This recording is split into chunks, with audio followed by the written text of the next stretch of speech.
আমরা মাঝে মাঝেই সরকারি, তরকারি, দরকারি, কর্মচারী, পথচারী, ব্যবহারকারী এই জাতীয় শব্দগুলো লিখতে গেলে আমরা প্রচুর ভুল করি।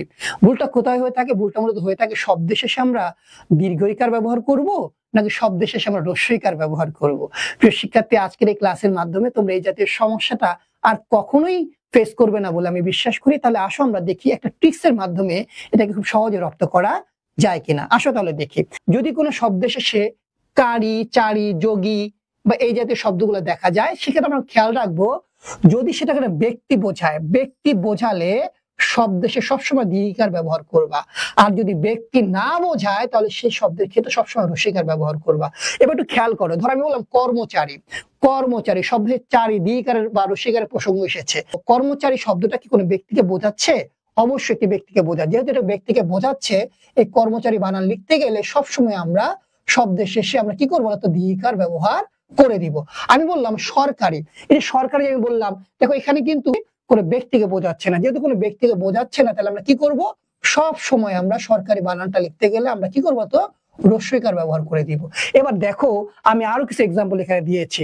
দেখো সহকারী একজন ব্যক্তিকে বোঝানো যেতে পারে। সহকারী, তিনি আমার সহকারী, তাই না? ব্যক্তিকে বোঝাচ্ছে, শব্দে সে দীর্ঘিকার ব্যবহার করেছে। কর্মচারী ব্যক্তিকে বোঝাচ্ছে, শব্দে সে দীর্ঘিকার ব্যবহার করেছে। পথচারী ব্যক্তিকে বোঝাচ্ছে, শব্দে সে দীর্ঘিকার ব্যবহার করেছে। প্রতিযোগী, সে প্রতিযোগী একজন ব্যক্তিকে বোঝাচ্ছে, শব্দে সে দীর্ঘিকার ব্যবহার করেছে। সহযোগী ব্যক্তিকে বোঝাচ্ছে, সে দীর্ঘিকার ব্যবহার করেছে। অধিকারী ব্যক্তিকে বোঝাচ্ছে, দীর্ঘিকার ব্যবহার করেছি। ছিনতাইকারী বোঝানো যাচ্ছে, এই জন্য আমরা দীর্ঘিকার ব্যবহার করেছি। যদি ব্যক্তিকে না বোঝায়, যেমন ধরে আমি বললাম সরকারি কোনো ব্যক্তিকে বোঝায় না, শব্দের শেষে হ্রস্বইকার ব্যবহার করেছে।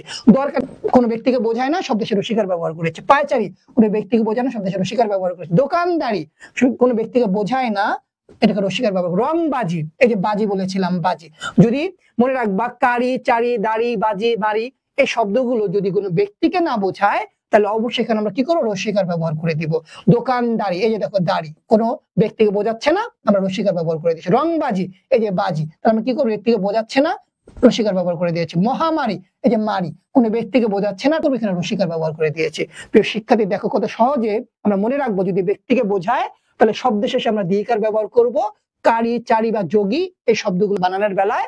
আবার যদি আমরা দেখি যে কারি, চারি, দাড়ি, বাজি, মারি এরকম শব্দগুলো রয়েছে কিন্তু কোনো ব্যক্তিকে বোঝাচ্ছে না, তাহলে সেক্ষেত্রে আমরা অবশ্যই নির্দ্বিধায় আমরা কি করবো? তো হ্রস্বইকারটাকে ব্যবহার করে দিব। এই টিপসটি তোমাদের কেমন লাগলো তা কিন্তু অবশ্যই তোমরা কমেন্টে জানাতে ভুলবে না। এখনই তোমরা জানিয়ে দাও